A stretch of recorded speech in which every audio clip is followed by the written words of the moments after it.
नाही, माझं नेहमीच म्हणणं आहे की ठीक आहे, पहिल्यांदा पेपर फुटी झाली नाही. ती आता पुण्यापासून चालू झाली आणि मला वाटतं अहिल्यानगर आणि नागपूर, नाशिक हे सगळीकडे पसरली. एक एक पेपर 15 ते 20 लाखाला विकला गेला.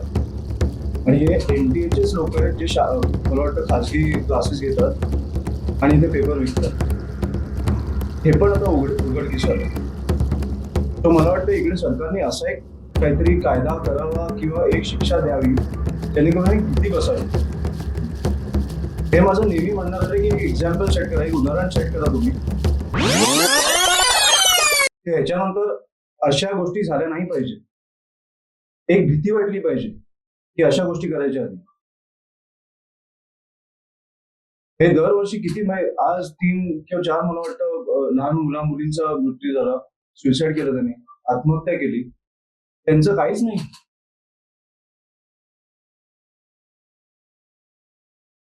आणि नीटचा विषय मला वाटतं 4-5 दिवस झाले. मला बरं वाटलं की तुम्ही हा प्रश्न विचारला. हा प्रश्न चालू राहू द्या जोपर्यंत त्या लोकांना शिक्षा नाही होत. हे खूप बघितलं आपण, पेपर फुटी आणि सगळं. मी मगाशी बोललो तसं की एक सामान्य घरातला मुलगा असेल आणि एक एक असेल ज्याचा वडील श्रीमंत आहे किंवा आई श्रीमंत आहे. तो येऊन दाखवतोय मुलाला की तू 2 वर्ष ज्याच्यासाठी की तू 2 वर्ष याच्यासाठी मेहनत घेतलीस, हा बघ मला पेपर मिळाला. म्हणजे त्या मुला किंवा मुलीवर काय झालं असेल? आणि परीक्षा रद्द करणं हा पर्याय आहे का? त्या मुलं-मुलींचं काय? तुम्ही तुमचे कमवले. मला वाटतं कुठेतरी कठोर कारवाई झाली पाहिजे. कुठेतरी एक उदाहरण सेट केलं पाहिजे आपण, की ह्याच्यापुढे असं झालं तर हीच शिक्षा मिळणार. आणि ही शिक्षा जी आहे ती आपण आजच सेट केली पाहिजे. की आपल्याला लोक मिळालेत ना ज्यांनी पेपर लीक केलाय, मिळालेत ना. मग कारवाई काय चालू आहे? जिकडनं चालू झालं तिकडून कुठपर्यंत पोहोचलं ह्याचे सोर्सेस मिळाले, ती लोक मिळाले, अजून कारवाई काय चालू आहे मला कळत नाही. हा कॉल मुख्यमंत्र्यांचा आहे. हे माझं राज्य आहे. मी हे असं पुढे हे घडून देणार नाही. एवढ्या मुलांचं आयुष्य मी बर्बाद होऊन देणार नाही. खूप सोपं आहे. ते दिल्यावर मी बोलीन.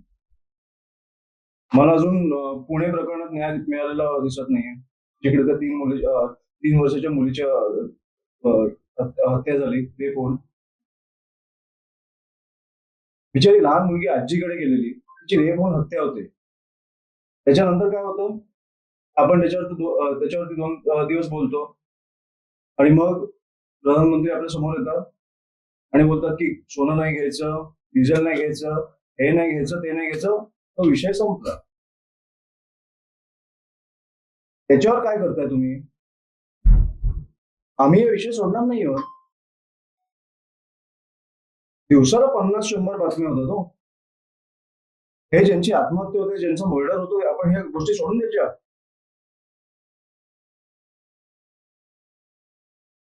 तर मी हा विषय सोडणार नाहीये. मी दर प्रेस कॉन्फरन्स मध्ये विचारणार त्या मुलीचं काय झालं, ज्यांनी हत्या केली त्या माणसाचं काय झालं.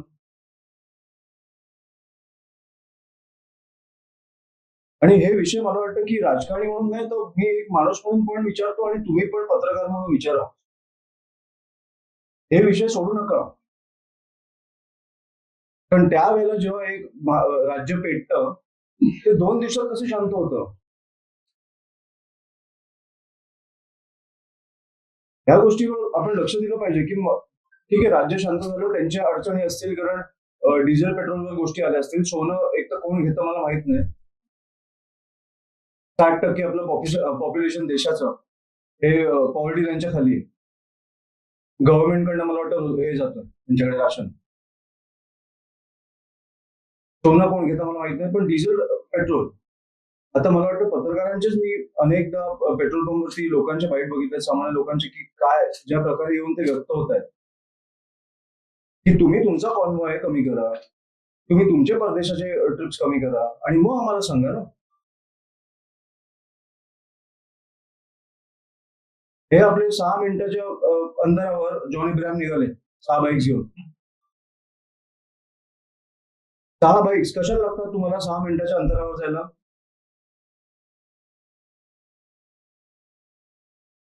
किंवा एक मंत्री बसमध्ये बसून निघाले. 20 गाड्यांचा कॉन्वॉय पाठी आहे. कोण भरतं यांचं पेट्रोल डिझेल? हे तुमच्या पैशातनं जातं. हे प्रश्न आपण विचारायला नको की तुम्ही सामान्य लोकांना का त्रास देताय? तुमच्यामुळे ही देशाची परिस्थिती झाली आहे. आता 15 वर्षानंतर 10-12 वर्षानंतर तुम्ही येऊन सांगताय की आता तुम्ही हे कमी करा, ते कमी करा, आता देशाला वाचवायची वेळ आली आहे, देशभक्ती दाखवायची वेळ आली आहे. अरे कसली देशभक्ती?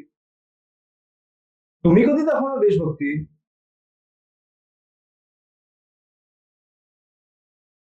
तर त्यांनी पहिलं करावं. हो, मी तर ऐकलं शेतकऱ्यांनी जमीन विकली आणि क्लासेसचे पैसे भरले. म्हणजे 2 ते 3 मला वाटतं माझ्या कानावर जे आलंय, शेतकऱ्यांनी जमीन विकली आणि मुलाचे किंवा मुलीचे क्लासेसचे पैसे भरले. कारण तो नीटची एक्झाम द्यावा, ती नीटची एक्झाम द्यावी. त्यांच्या आयुष्यात काय झालं असेल? त्याचं डोकं आहे, त्याचं डोकं सक्षम आहे. तुम्ही पेपर नका फोडू. हे आपल्याकडे वर्षोनवर्ष आहे. श्रीमंत क्लासेसला जातात, गरीब विद्यार्थी म्हणजे आता लाईट खाली अभ्यास करून आपल्याकडे टॉपर्स आहेत. कुठचाही टॉपर तुम्हाला तुमच्याकडे श्रीमंत क्लासेस मधले नसतील. पण मला वाटतं की कोणी तुमच्याकडे येऊन उद्याचा पेपर दाखवला तर त्याचं काय खच्चीकरण होत असेल? की मी एवढी मेहनत करून मी अभ्यास केलाय की लाईट स्ट्रीट लाईट खाली बसून किंवा घरात माझी परिस्थिती काय, मी एवढा अभ्यास केलाय आणि कोणतरी येऊन मला माझा कोणतरी मित्र हे दाखवतो पेपर.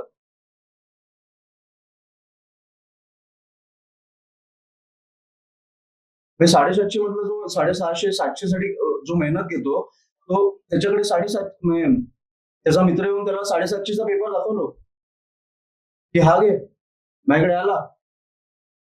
आमची आंदोलन आहेत ना ती आक्रमकच असतात. आणि ती मला वाटतं गेले अनेक वर्ष आक्रमकच आहेत. म्हणजे जेव्हापासून पक्ष स्थापन झालाय तेव्हापासून आक्रमक आहे. मला वाटतं तर तुम्ही कुठेतरी आक्रमक व्हायची वेळ झाली. पत्रकार पण कुठेतरी आक्रमक झाले पाहिजे की ही काय परिस्थिती आहे. या अनेक गोष्टीत कुठेतरी पत्रकारांची मग मुलामुली असणार जे नीट देत असणार.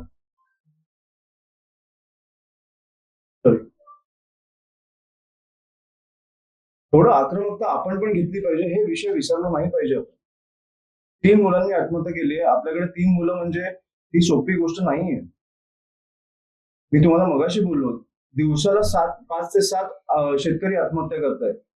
ही सोपी गोष्ट नाहीये. तुम्ही मगाशी मला बोललो मुख्यमंत्री नागपूरचे आहेत ना. मग इकडेच विदर्भातच मला वाटतं एवढे आत्महत्या होत आहेत आणि ते बाईकवर फिरतायत. किती दिवस चालला तो स्टंट? या विषयावर आपण बोलायचं नाही. नाही मी कसं बळकट करायचं ना मी माझं बघेन. मी माझी मेहनत घेतोय. पण मला वाटतं की हे आपण माझ्या ह्याच्यावर जाऊया नको. सरकारला प्रश्न विचारूया. मी माझी मेहनत घेणार आहे. मी आता विदर्भाचा दौरा पण काढणार आहे जून-जुलै मध्ये. पण हे ह्याच्यावर आपण थांबूया नको.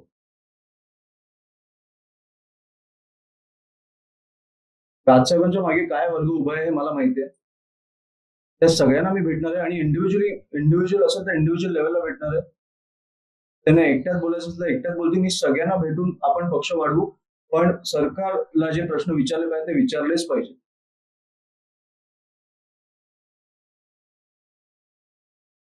आपला 157 क्रमांक आहे फ्री प्रेस जर्नल मध्ये. फ्री प्रेस रँकिंग मध्ये आपण 157 आहोत. ज्या देशातले गेले प्रधानमंत्री त्यांना विचारलं ते पळाले. ज्या देशात ते गेले नॉर्वे हा पहिला नंबरवर आहे फ्री प्रेस मध्ये. त्यांनी विचारलं की तुम्ही आमच्याकडनं प्रश्न घेणार असता ते पळाले. आपली अर्थव्यवस्था अशी झाली आहे देशाची आपले अर्थमंत्री येऊन आपल्यासमोर एकदा तरी प्रेस कॉन्फरन्स दिली आहे का की काय परिस्थिती आहे, काय होणार आहे? कोणी सांगणार आहे आपल्याला काय होणार आहे? का सोनं घ्यायचं नाही? का डिझेल पेट्रोल भरायचं नाही? कोणी सांगणार आहे आपल्याला?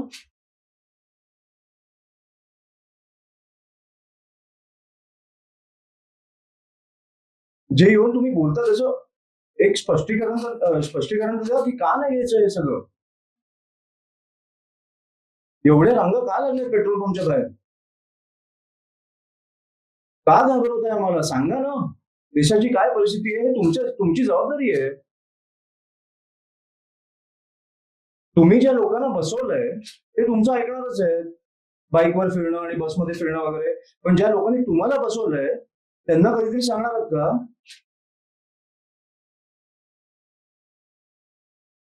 तर मला वाटतं त्यांना महत्व दिलं पाहिजे ज्या लोकांनी तुम्हाला बसवलंय. मी एवढं एवढं त्यांच्या एवढं हे नाहीये जिनियस, पण मला वाटतं हे पंतप्रधानांनी येऊन सांगितलं पाहिजे त्यांचा दौरा कधीतरी जेव्हा होईल तेव्हा की आपली देशाची काय परिस्थिती आहे. एक प्रेस कॉन्फरन्स घेतली पाहिजे तिकडे देशातले पत्रकार बोलले पाहिजेत आणि एक प्रेस कॉन्फरन्स घेऊन त्यांनी सांगितलं पाहिजे.